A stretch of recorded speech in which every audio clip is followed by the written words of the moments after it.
Hey, before we get started, I wanted to tell you that I just launched a brand new YouTube channel. Yep, I just launched another one.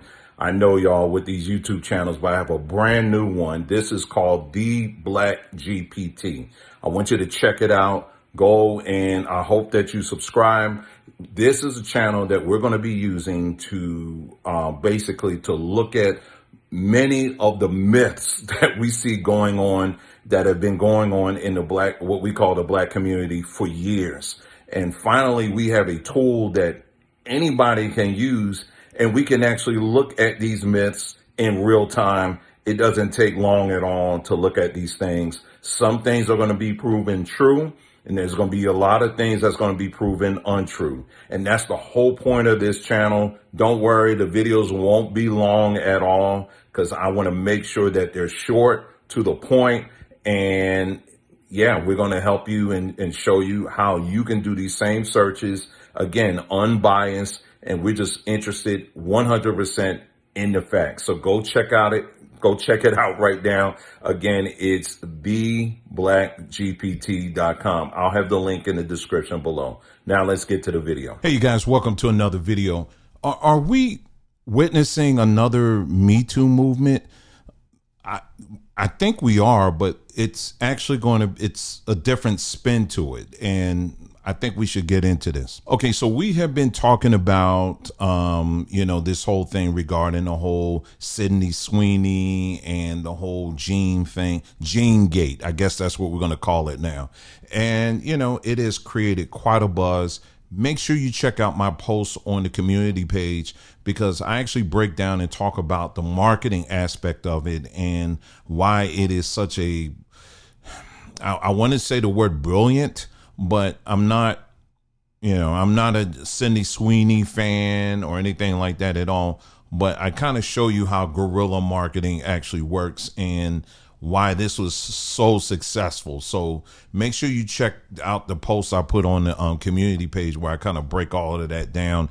But I also talk about this other thing that I've been noticing, and it's quite sad. And it's this whole thing where I've seen a number of black women who feel as if they are being left out of this thing, because, as you know, Sydney Sweeney, in the ad, she mentions that she has good genes, and but it was kind of a play on words, because, the play on words was the genetic form, genetic genes. And then it went back to genes as in jeans you wear, that kind of thing. And so, it was a deliberate play on words, and, people just got completely irate about it. Wow. So I am fully just trying to wrap my head around American Eagle's leadership team's thought process for producing such an ad campaign, the Great Genes one with Sydney Sweeney. Like, what were you guys thinking? I already saw the leadership team, and it's a mix of guys and women,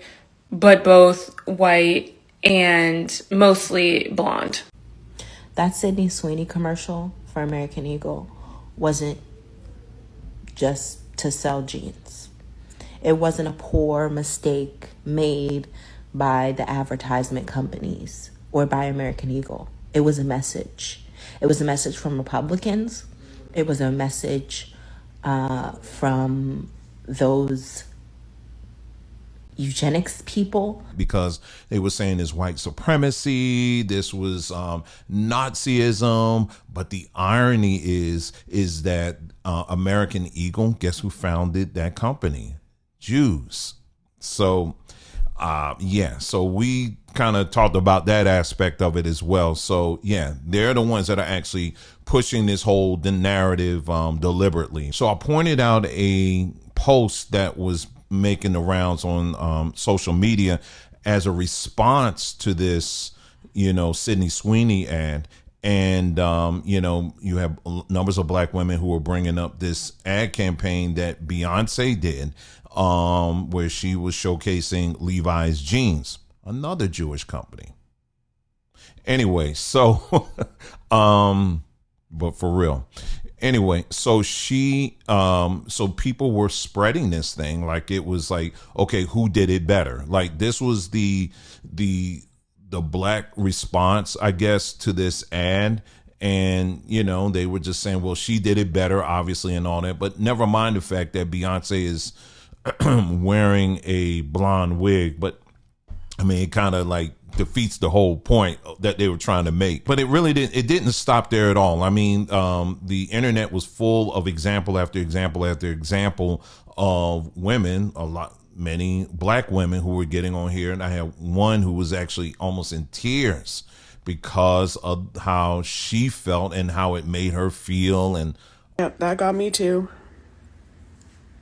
And I don't know why. Maybe because it's just so blatant. I keep thinking that people just are not going to believe us until we're hung out there. But then even then, I feel like they'll be like, oh, no. Kind of like they are with. Now, keep in mind, I mean, a week or so before this ad even dropped, nobody was even talking about American Eagle like that. Now, all of a sudden, the whole world is talking about it. And now you're in tears about jeans. But anyway, one of the people who felt like they needed to do a response was Lizzo. Yes, Lizzo. So she actually used AI to create this image that you see here. And, you know, and you can see on there, she says, if the Democrats won. And so she was just kind of playing with it or whatever. But, you know, again, it just another example where you have this black woman who feels as if she's got to inject herself in this conversation about jeans. Now, if you thought that was interesting, let's take a trip to Crazy Town. Okay, so buckle up. Here is another example of what I'm talking about. So buckle up, sit back. Please don't open the door. Please don't open the window. Let's sit back and look at this video. Good genes are passed down. Minds are blue. First of all, you don't get denim blue without black hands, without black knowledge. So why are they still centering whiteness to sell us something that we literally built? The iconic denim blue wouldn't exist without indigo.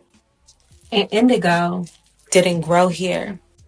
Indigo was brought here along with the people who knew how to grow it, how to ferment it, and how to turn it into dye. That deep blue, our ancestors mastered it long before white people knew what to do with the plant. And when Europeans realized that, they didn't ask us.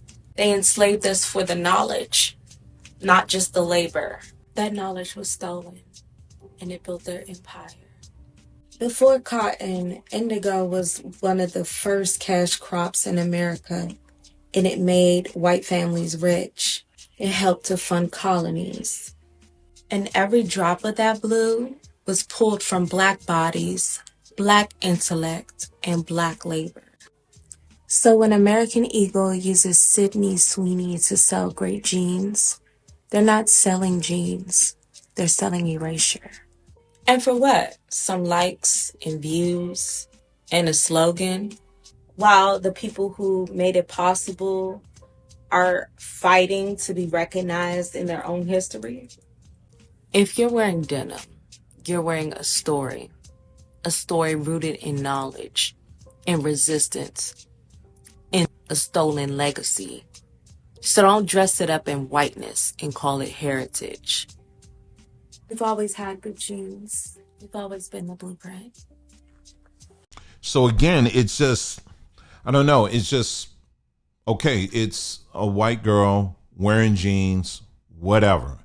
But why is it this need to always have to fit yourself into the narrative? Like, again, it's literally a Me Too moment. Like, me too. I look good in jeans. Me too. You know, and I don't think the greater world really cares about that. But unfortunately, this is what we're seeing. First of all, I'm fine as hell. Second of all, shit. Ain't no second of all. That's it. That's all. Now, this whole video, if you think this whole video is just about that, I got something else for you. This is something else I talked about in one of the posts I did. And it was this trend that I saw on TikTok. These are older white women, 50 years old and older, who are taking pictures, taking videos, showing themselves, not wearing any makeup or anything like that. And they said, hey, listen, this is me. This is what I look like at 50.